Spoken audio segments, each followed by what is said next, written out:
आपने कभी आग के ऊपर उड़ती हुई गर्म हवा में धूल के कणों की अनियमित झिलमिलाहट देखी होगी। आपको क्या लगता है, ऐसा क्यों होता है? चलिए इसके पीछे का कारण जानें। आग के ठीक ऊपर की हवा गर्म होती है। इस चित्र में हमने गर्म हवा लाल रंग के द्वारा प्रदर्शित किया है और अन्य स्थानों पर हवा ठंडी होती है। यहाँ ठंडी हवा नीले रंग के द्वारा प्रदर्शित की गई है। अतः गर्म हवा हल्की होगी तो इसका अपवर्तनांक कम होगा, इसलिए गर्म हवा में प्रकाश की गति अधिक होगी।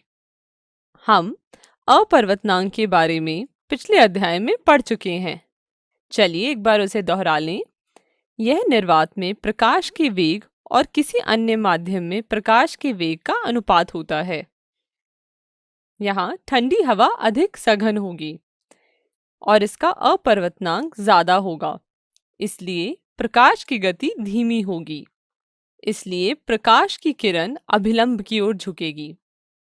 चूंकि अपवर्तक माध्यम, जो कि वायु है, की भौतिक स्थितियां स्थिर नहीं हैं, गर्म वायु में से होकर देखने पर वस्तु की आभासी स्थिति परिवर्तित होती रहती है।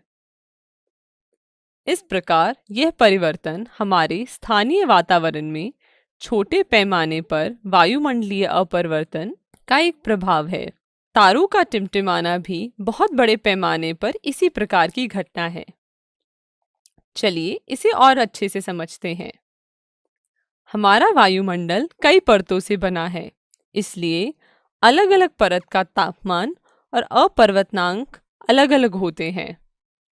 इसलिए वायुमंडल की परतों के कारण प्रकाश अपरिवर्तित हो जाता है और इसे वायुमंडलीय अपवर्तन कहते हैं। जब प्रकाश किरणें सूर्य से पृथ्वी की ओर गमन करती है तो यह वायुमंडलीय परतों द्वारा अपरिवर्तित हो जाती है। इसलिए प्रकाश किरण सीधे पथ का अनुसरण नहीं करती है और मुड़ जाती है। जैसे जैसे प्रकाश पृथ्वी की सतह की ओर आता है, परतों का घनत्व बढ़ता जाता है, जिससे प्रकाश की किरण अभिलंब की तरफ मुड़ जाती है। सभी परतों पर प्रकाश अभिलंब की तरफ मुड़ता जाता है। वायुमंडलीय अपरिवर्तन के कारण ही तारे की आभासी स्थिति इसकी वास्तविक स्थिति से थोड़ी भिन्न प्रतीत होती है। क्षितिज के पास से देखे जाने पर तारा अपनी वास्तविक स्थिति से थोड़ा ऊपर प्रतीत होता है। इसके अलावा तारे की यह आभासी स्थिति स्थिर नहीं रहती है और यह थोड़ी बदलती रहती है। तो तारे से आने वाली प्रकाश की किरणों का पथ थोड़ा थोड़ा परिवर्तित होता रहता है। अतः तारे की आभासी स्थिति विचलित होती रहती है और आंखों में प्रवेश करने वाले प्रकाश की मात्रा झिलमिलाती रहती है। इसलिए कोई तारा कभी चमकीला प्रतीत होता है तो कभी धुंधला। यही टिमटिमाहट का प्रभाव है। क्या आपने कभी सोचा है कि यदि पृथ्वी के चारों ओर वायुमंडल नहीं होता तो क्या होता? अगर पृथ्वी के चारों ओर वायुमंडल नहीं होता तो प्रकाश किरणों का वायुमंडल द्वारा अपरिवर्तन नहीं होता और प्रकाश किरणें सीधे पथ का अनुसरण करती और हम तारों के टिमटिमाने की घटना को नहीं देख पाते। चलिए एक बार दोहरा लें कि हमने अभी क्या पढ़ा। हमने पढ़ा कि पृथ्वी का वातावरण विभिन्न परतों से बना है।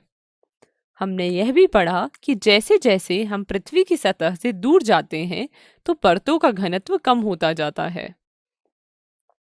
हमने यह भी पढ़ा कि वायुमंडलीय अपरिवर्तन के कारण तारों की वास्तविक स्थिति परिवर्तित होती रहती है, इसलिए तारे हमें टिमटिमाते हुए दिखाई देते हैं।